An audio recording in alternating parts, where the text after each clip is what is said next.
Coastal Kannada double ಧಮಾಕ. 1. ತಿರುಪತಿಯಲ್ಲಿ ಯುವರತ್ನನ ಹವ. ಏಪ್ರಿಲ್ 1ರಂದು ಕನ್ನಡ ಮತ್ತು ತೆಲುಗಿನಲ್ಲಿ ಏಕಕಾಲಕ್ಕೆ ತೆರೆ ಕಂಡ ಯುವರತ್ನ ದಿನದಿಂದ ದಿನಕ್ಕೆ ಪ್ರೇಕ್ಷಕರನ್ನು ತನ್ನತ್ತ ಸೆಳಿತಾ ಇದೆ. ಕೇವಲ ಕರ್ನಾಟಕ ಮಾತ್ರವಲ್ಲ, ದೇಶ ವಿದೇಶದಾದ್ಯಂತ ಸದ್ದು ಮಾಡ್ತಿದೆ. ಅಷ್ಟೇ ಯಾಕೆ, ಕನ್ನಡದ ಜೊತೆಗೆ ತೆಲುಗು ನಾಡಿನ ಪ್ರೇಕ್ಷಕರು ಕೂಡ ಯುವರತ್ನನನ್ನು ಅಪ್ಪಿ ಮುದ್ದಾಡಿದ್ದಾರೆ. ಇಲ್ಲಿನ ತಿರುಪತಿಯ ಚಿತ್ರಮಂದಿರದಲ್ಲೂ ರಿಲೀಸ್ ಆಗಿದ್ದು ಪ್ರೇಕ್ಷಕರು ಯುವರತ್ನನಿಗೆ ಫಿದಾಗಿದ್ದಾರೆ. ತಿರುಪತಿಯ ಕೃಷ್ಣತೇಜ ಚಿತ್ರಮಂದಿರದಲ್ಲಿ ತೆಲುಗು ಅವತರಣಿಕೆ ಯುವರತ್ನ ದಿನ 4 ಆಟಗಳಲ್ಲಿ ಪ್ರದರ್ಶನ ಕಾಣ್ತಿದೆ. ಕಳೆದ ಭಾನುವಾರ ರಾತ್ರಿ ಚಿತ್ರಮಂದಿರ ಹೌಸ್ಫುಲ್ ಆಗಿದ್ದು ನಮ್ಮ ಕನ್ನಡ ಚಿತ್ರಕ್ಕೆ ತೆಲುಗು ಮಂದಿ ಜೈ ಅಂತಿದ್ದಾರೆ.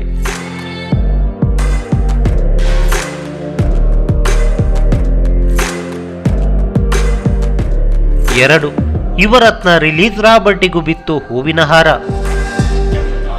ಈ ಫೋಟೋವನ್ನು ಒಮ್ಮೆ ಸರಿಯಾಗಿ ನೋಡಿ, ಎಷ್ಟೊಂದು ಖುಷಿಯಾಗುತ್ತೆ ಅಲ್ವಾ? ಇದು ಸಾಮಾಜಿಕ ಜಾಲತಾಣಗಳಲ್ಲಿ ಇದೀಗ ಸದ್ದು ಮಾಡ್ತಿದೆ. ಯುವರತ್ನ ರಿಲೀಸ್ ಸಂದರ್ಭದಲ್ಲಿ ಚಿತ್ರಮಂದಿರದ ಮುಂದೆ ಅಪ್ಪು ಸರ್ ಅಭಿಮಾನಿಗಳು ದರ್ಶನ್ ಅವರ ರಾಬರ್ಟ್ ಚಿತ್ರದ ಪೋಸ್ಟರ್ಗೂ ತಿಲಕ ಬಿಟ್ಟು ಹೂವಿನ ಹಾರವನ್ನು ಹಾಕಿದ್ದಾರೆ. ಫ್ಯಾನ್ಸ್ ವಾರ್ ಬಿಟ್ಟು ಕನ್ನಡ ಚಿತ್ರ ಎಂದು ಎಲ್ಲರೂ ಪರಸ್ಪರ ಬೆಂಬಲಿಸುತ್ತಿದ್ದಾರೆ ಎನ್ನೋ ಅಡಿಬರಹವಿದೆ. ಅದೇನೇ ಇರಲಿ, ನಟರ ಮೇಲಿನ ಅಭಿಮಾನ ಬೇರೆ, ಭಾಷೆಯ ಮೇಲಿನ ಅಭಿಮಾನ ಬೇರೆ. ಎಲ್ಲಕ್ಕಿಂತ ಭಾಷೆಯೇ ಮೊದಲು ಅನ್ನೋದು ಇಲ್ಲಿ ಸಾಬೀತಾಗಿದೆ. ನಮ್ಮ ಕನ್ನಡಿಗರ ತಾಕತ್ತು ಏನೆಂಬುದು ಪರಭಾಷಿಗರಿಗೆ ಮನದಟ್ಟಾದಂತಿದೆ.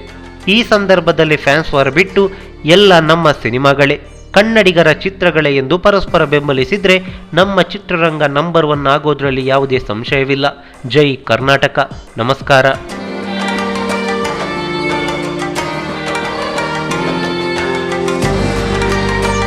ಈ ಮಾಹಿತಿ ನಿಮಗೆ ಇಷ್ಟವಾಗಿದ್ರೆ ಲೈಕ್ ಮಾಡಿ, ಶೇರ್ ಮಾಡಿ, ಹಾಗೆ ನಿಮ್ಮ ಅನಿಸಿಕೆ ಅಭಿಪ್ರಾಯಗಳನ್ನು ಕಾಮೆಂಟ್ ಬಾಕ್ಸ್ನಲ್ಲಿ ಬರೆಯಿರಿ.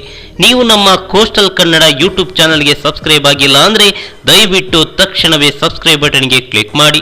ಹಾಗೆ ನಮ್ಮ ಪ್ರತಿ ಅಪ್ಡೇಟ್ಸ್ಗಳನ್ನು ಶೀಘ್ರದಲ್ಲೇ ತಿಳಿಯಲು ಪಕ್ಕದಲ್ಲಿರೋ ಬೆಲ್ ಐಕಾನ್ಗೆ ಕ್ಲಿಕ್ ಮಾಡಿ. ಹಾಗೆ ನಮ್ಮ ಹೆಚ್ಚಿನ ಅಪ್ಡೇಟ್ಸ್ಗಳಿಗಾಗಿ ಕೋಸ್ಟಲ್ ನೆಟ್ವರ್ಕ್ ಫೇಸ್ಬುಕ್ ಪೇಜ್ಗೆ ವಿಸಿಟ್ ಮಾಡಿ. ಧನ್ಯವಾದಗಳು.